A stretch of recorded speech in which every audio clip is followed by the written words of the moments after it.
میری مائیں، بہنیں اور بچیاں، السلام علیکم ورحمۃ اللہ وبرکاتہ۔ پھر طاہرہ جعفر آپ کی خدمت میں حاضر ہے۔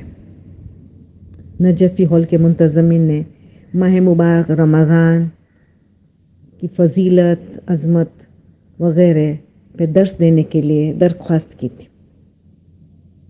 تو آج میں سب سے پہلے ٹپس بتاؤں گی، اس کے بعد میں ان کی فضیلت اور عظمت اور ہماری ذمہ داریاں کیا ہے وہ بتاؤں گی۔ ٹپس میں سب سے پہلی ہماری ذمہ داری ہے کہ ہم استقبال ماہ رمضان کریں۔ استقبال ماہ رمضان، جتنی معرفت ہوگی اس عظیم مہینے کی، اس کے مطابق انسان استقبال کرے گا۔ رسول خدا فرماتے ہیں کہ اگر تم اس کی صحیح معرفت ماہ رمضان کی پہچان لیتے، صحیح معرفت حاصل کر لیتے، تو تم یہی چاہتے کہ پورا سال ماہ رمضان ہی ہو۔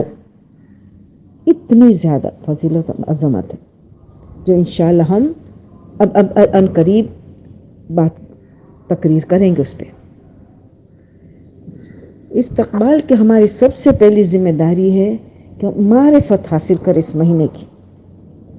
اس مہینے کی معرفت حاصل کرنے کے لیے اہم ترین چیزیں خطبہ شعبانیہ، جو رسول اللہ ہر شعبان کے آخری جمعہ یہ خطبہ دیتے تھے، اور ہمارے معصومین نے بھی یہ سنت رسول کو جاری رکھا۔ آج تک ہمارے علماء اور ذاکرین بھی اس کو جاری رکھا ہے، تو اس کو اسٹڈی کرے، اس خطبہ شعبانیہ کو اسٹڈی کرے۔ اس میں عظمت، فضیلت بھی بتائی گئی ہے، ہماری ذمہ داری بتائی گئی ہے، جو تقاریر میں ہوں بات کروں گی، تو اس کو اسٹڈی ابھی سے کریں۔ اور 3 دعائیں صحیفے سجادیہ کی، دعا نمبر 43، 44، 45، 43، 44، 45، یہ 3 دعا کا ترجمہ اور تفسیر کے ساتھ اسٹڈی کرے، سمجھے، ان کو بہت فرق پڑے گا۔ ماہ رمضان کا میں زیادہ انسان دلچسپی سے اس مہینے کو گزارے گا۔ اور تیسری چیز میری یہ درخواست ہے کہ دست غیب شیرازی کی کتاب سید الشہداء، تو انہوں نے جو کتاب لکھی، آخر میں جو چیپٹرز ہے، چند باب ہے ماہ رمضان کی فضیلت، ہماری ذمہ داریاں وغیرہ، بہت اچھے انداز میں دست غیب نے حدیث اور وغیرہ کے روشنی میں لکھی ہے۔ تو یہ 3 تو ہماری ذمہ داری ابھی سے اسٹڈی شروع کر دینا ہے ہمیں، تو دیکھنا کہ کیسے مہینہ گزرتا ہے، اتنا دلچسپی اور محبت سے، اور ایسا محسوس ہوگا کہ بس یہ مہینہ ختم ہی نہ ہو، اتنا مزہ آئے گا، اتنا مزہ آئے گا۔ اور پھر آخری جب 3 دن بچے ہو، جو 3 روزہ امام علی رضا فرماتے کہ استقبال کے لیے ایک بہترین عمل ہے کہ 3 روزہ رکھ کے، 3 آخری روزہ رکھ کے ماہ رمضان کو استقبال کریں۔ پھر چاہے قضا روزہ ہو، چاہے مستحب روزہ ہو، چاہے منتی روزہ ہو، اس کا ثواب امام علی رضا فرماتے گویا پوری زندگی روزہ ہی رکھے، پوری زندگی، پورا سال نہیں، پوری زندگی روزے میں رہے، اتنا زیادہ ثواب، کیونکہ خوشی خوشی انسان ویلکم کرتا ہے ماہ مبارک کا، یہ 3 روزہ رکھ کے۔ اور کیونکہ یہ بھی چلو بتا دوں کہ جب ویلکم کی بات کرتے ہیں تو وداع کرتا ہے جب انسان رمضان کو، تو بہت غم زدہ ہوتا ہے، جو ہماری معصومین کا طریقہ تھا۔ جو ماہ رمضان آتے تھے تو ہمارے معصومین بہت خوشی مناتے تھے، اتنی خوشی، اور ہر ایک کو مبارکبادی دیتے، ماہ مبارک آ رہا ہے، مبارکبادی دیتے تھے ماہ رمضان کی آنے سے پہلے۔ اور جب ماہ رمضان رخصت ہوتا ہے تو بہت گریہ کرتے تھے، وہ غم زدہ ہو جاتے، آنکھوں میں سے آنسو جاری ہو جاتے۔ تو اس کے لیے بتایا ہے کہ 6 روزہ رکھو، بتائے کہ نہیں ہم مس کر رہے ہیں، ہم اس کو ختم ہونے پر ہم بھی غم زدہ ہے، تو 4 شوال سے 9 شوال 6 روزہ، استقبال کے لیے 3 روزہ، مگر الوداع کے لیے 6 روزہ، بتانا ہے کہ ہم ماہ مبارک کو مس کر رہے ہیں، اتنا ہم دل سے روزہ رکھ رہے تھے۔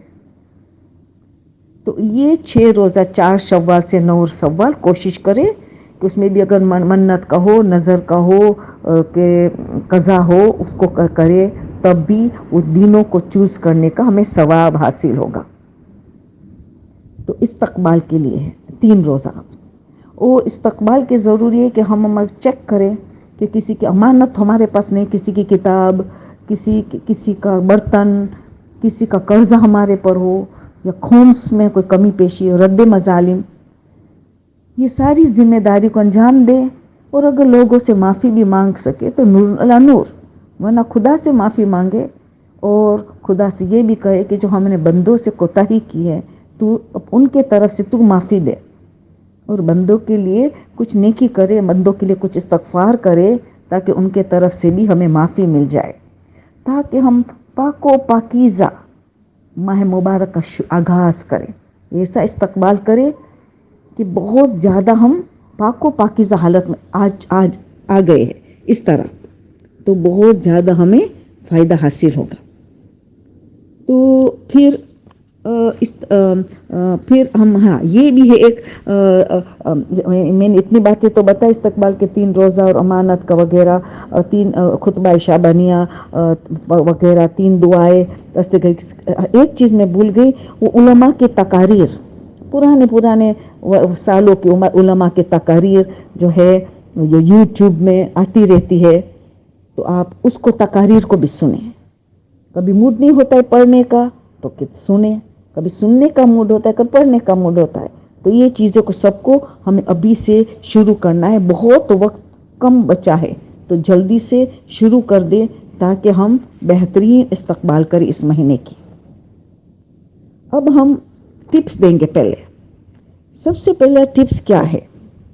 پہلی تاریخ بہت عظیم تاریخ ہے، یاد رکھنا ایک چیز کے بھی 6 غسل ہے ماہ مبارک میں، راتوں میں، جو قربتاً اللہ والا غسل ہے، قصد قربت والا، یعنی جب رات کے وقت غسل بتایا جائے تو سمجھ لینا بہت عظیم ترین راتیں ہیں، جس میں چند چیزیں بہت امپورٹنٹ۔ ایک شب داری، جتنی کر سکے شب داری کرے، صدقہ دے، بہت ضروری ہے صدقہ، اور تیسری چیز امام حسین کی زیارت، اور بعد میں امام کی زیارت کو فراموش نہ کرے، چاہے زیارت علی یاسین ہو، جو آپ کو چاہے، تو یہ 2 زیارتوں کو ترک نہ کرے۔ اور غسل میں بھی ان کی رجا کی نیت سے ہم ڈال سکتے، ان 6 راتوں میں جو قربت والا غسل ہے اس میں ہم رجا کی نیت سے زیارت امام حسین وغیرہ، اور توبہ استغفار، اور خوش اخلاق ہونے کا، صبر اور شکر کی منزل حاصل کرنے وغیرہ، سب کی رجا کی نیت سے نیتوں میں اضافہ کرتے چلے جانا ہے۔ تو یہ پہلی تاریخ کو غسل کرنے سے، ابھی 6 بتا دوں 6 کون سے غسل ہے۔ پہلی تاریخ کی رات، 17 کی رات شب بدر، 19، 21، 23 اور 24 کی بھی بہت اہمیت ہے۔ 2 رات مسلسل شب داری کرنا 23 اور 24 مشکل ہے، مگر کوشش کرنا چاہیے کہ 24 کی رات کی بھی بہت زیادہ فضیلت بتائی گئی ہے۔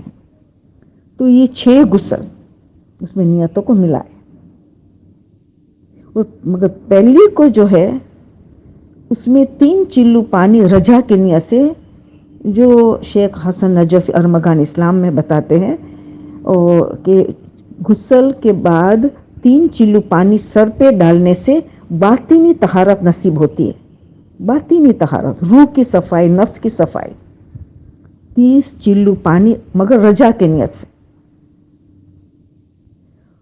اور جہاں ایک چیز یاد رہے، جو رجا والا غسل ہو وہاں نماز کے لیے وضو کرنا واجب ہے، آیت اللہ خوئی اور سستانی، اور جہاں قربت والا ہو تو نماز کے لیے وضو مستحب ہے۔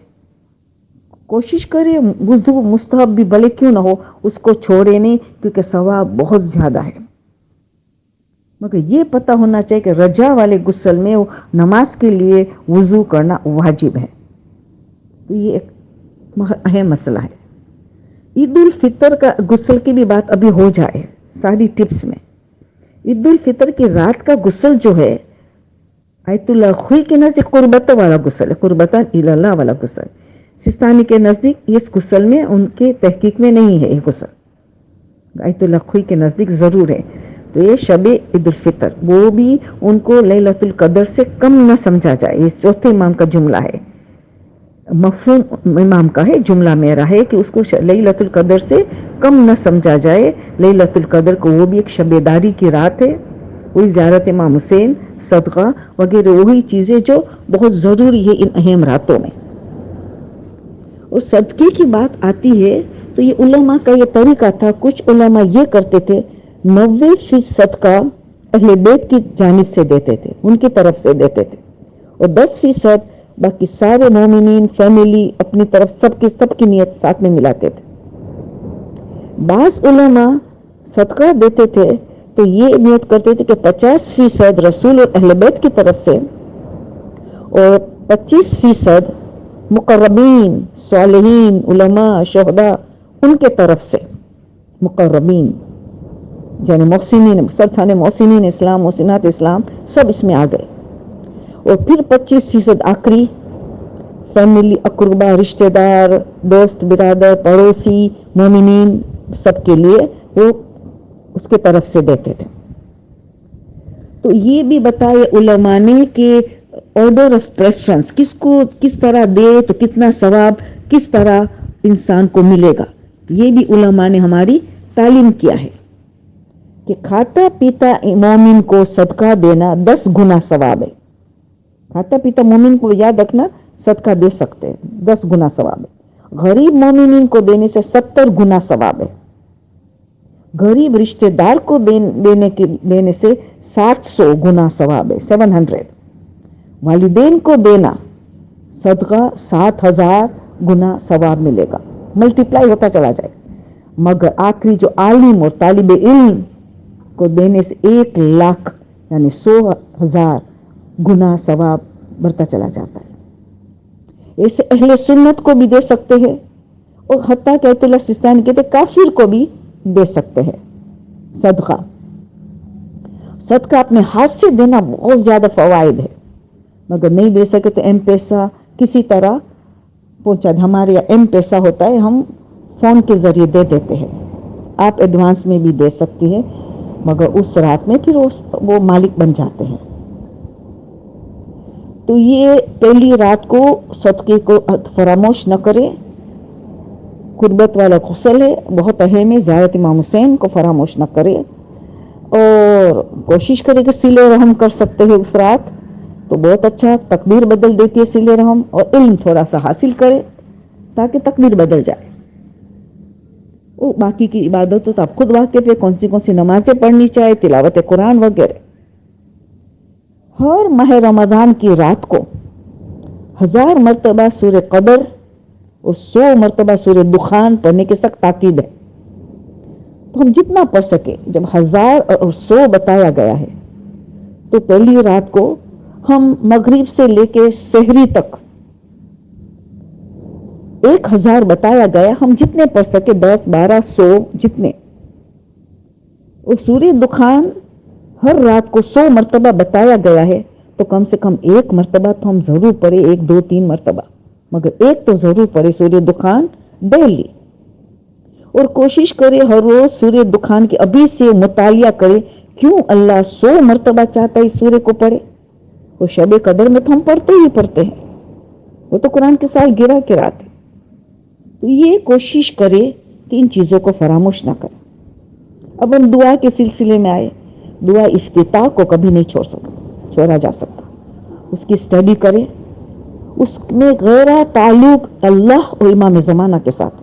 خود امام نے تعلیم کی ہے، اور امام کیا چاہتا ہے کہ ہمارا تعلق اللہ کے ساتھ بہت سٹرونگ ہو اور امام زمانہ کے ساتھ بہت سٹرونگ تعلق، قوی تعلق ہو. یہ دونوں کا تعلق رکھنا جائے روح کی آکسیجن ہے، روح کے لیے آکسیجن اتنا اہم ہے. تو دعا افتتاح سمجھ کے پڑھیں گے تو یہ دو تعلقات بہت سٹرونگ ہوتا چلا جائے گا. پہلی رات کو جوشن کبیر کے لیے سخت تاکید ہے. اتنا زیادہ ثواب ہے کہ جو پہلی رات کو جوشن کبیر پڑھتا ہے تو گویا اس نے لیلۃ القدر قدر کو درک کر لیا، یعنی پوری رات شب قدر میں جاگ کے اس رات کو درک کر لیا، قبول ہو گئی. ایک جشن کبیر پہلی رات کو پڑھنے سے اتنا زیادہ ثواب ہے. اور اگر نہ پڑھ سکے تو جتنی پڑھ سکے، مگر بلکہ اگر تھوڑا سا پڑھ لیا مگر 10 مرتبہ اس کا جواب پڑھ لیا تو جوشن کبیر کا فوائد حاصل علماء کے قول کے مطابق اس کا فوائد حاصل کر سکتے ہیں. 10 مرتبہ اس رات کو اگر جوشن کبیر نہیں پڑھ سکتے یا تھوڑی بہت پڑھ سکتے ہیں تو 10 مرتبہ ان کا جواب پڑھے. کیا جواب ہے؟ سب کو یاد ہے. بسم اللہ الرحمن الرحیم. سبحانک یا لا الہ الا انت الغوث الغوث خلصنا من النار یا رب. 10 مرتبہ اس کا معنی سمجھ کے پڑھے تو گویا تم نے اس کا فوائد حاصل کر لیا جوشن کبیر کا. تو یہ ساری چیزیں پہلی رات کی زیادہ تھی تو ساتھ ساتھ دوسری راتوں کے لیے بھی میں نے بیان کر لیا ہے تاکہ ہم اچھی پریپریشن تیاری کریں. اب پہلے دین کی بات کر رہے ہیں. پہلا دین بھی بہت اہم ہے. بعض نے تو کہا والفجر ہے، یہ سورہ اللہ قسم کھا رہا ہے. یہ فجر جو ہے وہ حقیقت میں پہلی ماہ رمضان کے دین ہے. فجر اس کی قسم اللہ کھا رہا ہے. اس میں ہے ایک ہی غسل. شیخ عباس قمی مفادینان میں بتا رہے دین میں جمعے کا غسل تو وہی ہے جو ہر جمعے کو ہوتا ہے پورا سال، مگر ماہ رمضان کا غسل کا ثواب تو بہت زیادہ ہوگا. جمعے کا غسل وہ تو قربتاً الی اللہ والا غسل، مگر دین میں ایک ہی غسل انہوں نے بتایا شیخ عباس قمی، مگر آیت اللہ خوئی اور سستانی نے اس کی فہرست میں نہیں ڈالا ہے. مگر ہم رجا کی نیت سے کر سکتے. پہلی ماہ رمضان کی دین میں ہم غسل کریں گے رجا کی نیت سے، اور اس میں بھی 30 چلو پانی سر پہ ڈالیں گے. اس میں بھی فائدہ یہ ہے کہ 30 چلو پانی درد و بیماریوں سے دور رہیں گا. جو شیخ عباس قمی لکھتے ہیں درد و بیماریوں سے دور رکھیں گے. اور شیخ حسن نجفی بھی مرحوم یہی فائدہ بتاتے ہیں. جو ارمغان اسلام جس کی کتاب لکھی ہوئے اس میں سے میں بتا رہی ہوں. اور رجا کی نیت سے وضو نماز کے لیے کرنا ہوگا. اور پھر یہ بھی ہے کہ دن میں گلاب کے پانی سے چہرہ دھوئے. گلاب کے پانی سے چہرہ دھونے سے کھجلی کی بیماری سے انسان محفوظ رہتا ہے. اور سر پہ بھی چلو پانی ڈالے. سر میں پہ سرسام کی بیماری سے دور رہے گا، محفوظ رہے گا. سرسام وہ بیماری کہ دماغ میں ورم ہو جاتا ہے، وہ ورم دماغ میں نہیں ہوگا. سرسام کی بیماری سے بچتا رہے گا. اور ایک اہم بات، پہلی رمضان کو خوشبو لگانا، خاص پہلی رمضان کی نیت سے خوشبو لگانا عقل سے محروم نہیں ہوگا. عقل سے محروم نہیں ہوگا. یاد رہے عقل سے محروم نہیں رہے گا. بہت اہم ہے. انسان اشرف مخلوقات میں سے ہے. کیوں؟ عقل کی وجہ سے. اور خاص کر کے امام حسین کی سنت میں ہے کہ امام حسین روزے کے عالم میں ماہ رمضان میں خوشبو زیادہ استعمال کرتے تھے. تو خوشبو کا زیادہ استعمال امام حسین سے اگر محبت ہے، اور واقعی ہر مومن مومنہ حد سے بے تحاشا محبت ہے، تو وہ پہلی رمضان کو عطر زیادہ لگائے. اور ایک چیز تمہیں یاد ہے کہ ایک چیز میں اسراف اجازت ہے، وہ عطر اور خوشبو پرفیوم. گھر کو عود کرے، اگربتی کو سجائے تو اس کی بھی خوشبو آتی ہے، تو عطر کو پھیلا ہے گھر میں بھی، تو یہ اچھا عمل مانا جائے گا. رجا کی نیت سے یہ سب کچھ ہم کر سکتے ہیں. تو عطر کی خریداری ابھی سے کر لو تاکہ زیادہ استعمال ہوگا ماہ رمضان میں. یہ سنت امام حسین ہے تو یہ کریں گے. اب آئی بات، کیا آئے گی؟ رات پہلی کا گزر گئی، سحری کا وقت آیا. بہت اہم ہے کہ سحری کو اس سحر کے وقت ہی کرے. یعنی 4 بجے والی جو سحری ہے اس کا اتنا زیادہ فوائد ہے کہ جو سحری کرتا ہے اس وقت تو اللہ اور ملائکہ سب مل کے ان پہ درود، ان کے لیے درود پڑھتے ہیں. ان پہ درود نازل ہوتا ہے. کس کی طرف سے؟ اللہ اور ملائکہ کی طرف سے ان پہ درود نازل ہوتا ہے. جو آپ سوچیں کہ جو سحری اس وقت کرتا ہے اس سے بہت امپورٹنٹ ہے، صحت کے لیے بھی بہت فائدہ مند ہے سحری کرنا سحر کے وقت. اس وقت سورہ قدر کی تلاوت بہت امپورٹنٹ ہے. اور ایسے بھی مغرب سے تو 1000 مرتبہ پڑھنا ایسے بھی آ گیا ہے. روزہ بند کرنے کے وقت سورہ ان کی دعائیں سحر کے بھی نہیں چھوڑنا چاہیے ترجمہ کے ساتھ، اس کا بھی بہت زیادہ فوائد حاصل ہے، اس کو نظر انداز نہ کیا جائے. اب آئیں گے تو پھر پہلی افطاری آئے گی. پہلی تاریخ کی بات ہو گئی غسل وغیرہ کی، پہلے دن کی بات ہوئی. پھر اس سے پہلے سحری کی بات ہونی چاہیے، مگر پہلے میں نے دن کی بات کر لی، اب سحری کی. اب پہلی افطاری آئے گی. ساری افطاری کے لیے ایک ہی مسئلہ ہے کہ وہ ایسا وقت ہے افطاری کا وقت، اس میں سب سے زیادہ ثواب ہے کہ مغرب عشاء کی نماز پڑھ کے افطاری کرے.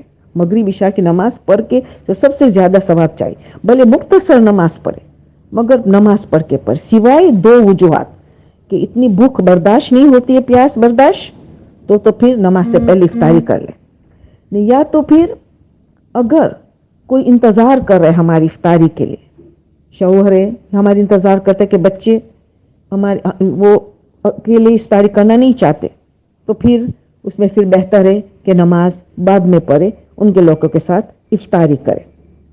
یہ بھائی چارہ کا مذہب ہے، محبت کا مذہب ہے، حقوق الناس کا مذہب ہے، تو اس کا خیال کرنا پڑتا ہے. تو مغرب عشاء کی نماز کے بعد افطاری کرنا بہت زیادہ ثواب ہے. افطاری کا وقت عظیم ترین وقت دعا کے لیے، زبردست وقت دعا کے لیے، زبردست. اور یہ نہ فراموش کرے کہ اہم ترین ہماری دعا ہے امام زمانہ کا ظہور ہو جائے اور ان کے مددگار بنے، ناصر اور مددگار بنے. یہ دعا ہر وقت کرنی ہے ماہ مبارک کی افطاری کے وقت.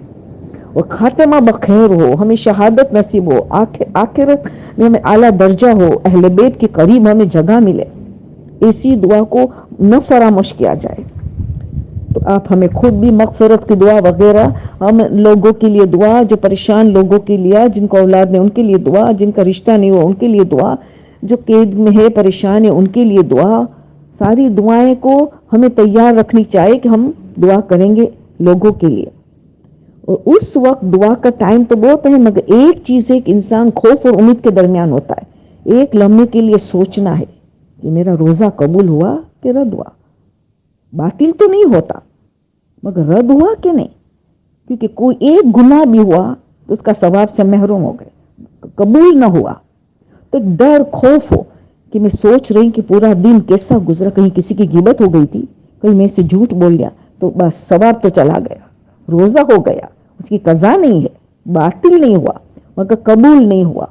تو قبول نہ ہونے سے تو پھر دوسرے دن اور انسان احتیاط کرتا ہے کہ اب کے روزے میرے قبول ہو جائے.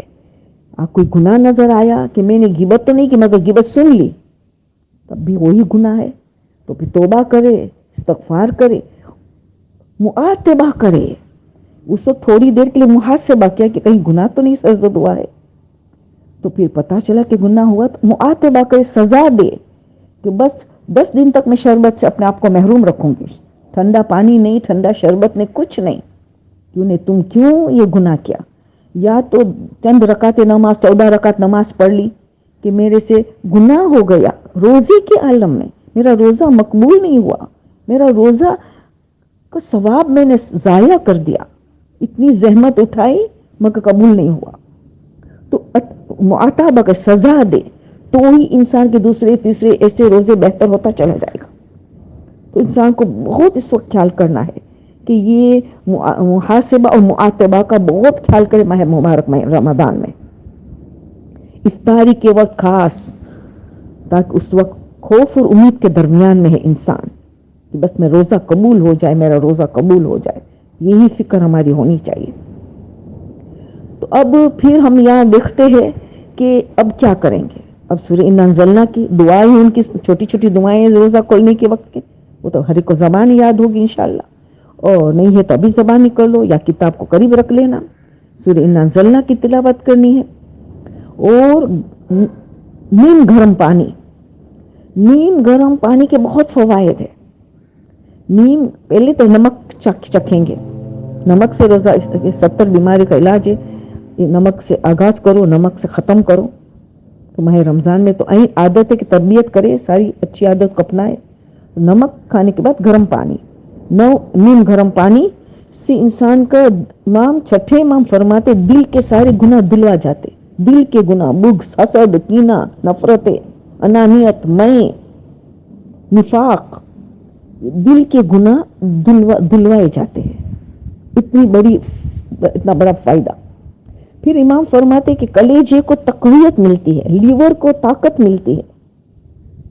تیسری بات بتائے آنکھوں میں بھی طاقت ملتی ہے، آنکھوں کے نور میں اضافہ ہوتا ہے، آنکھوں کی بیماریوں سے انسان بچ سکتا ہے. آپ دیکھیں صحت کا بھی فائدہ، روحانی فائدہ دونوں گرم پانی میں ہے، نیم گرم پانی ہو اس میں فائدہ ہے. پھر کھجور کھانا ہے. کھجور 3 کھاؤ تو بہت اچھا، کیونکہ کھجور میں طاقت ہے. 3 کھجور کھا سکتے ہو، افورڈ کر سکتے ہو تو بہت اچھی بات ہے، ورنہ 1 کھجور کھا لو. تو یہ کھجور کی ذات شیخ عباس کنی لکھتے ہیں کہ 400 نمازوں کا ثواب ہے.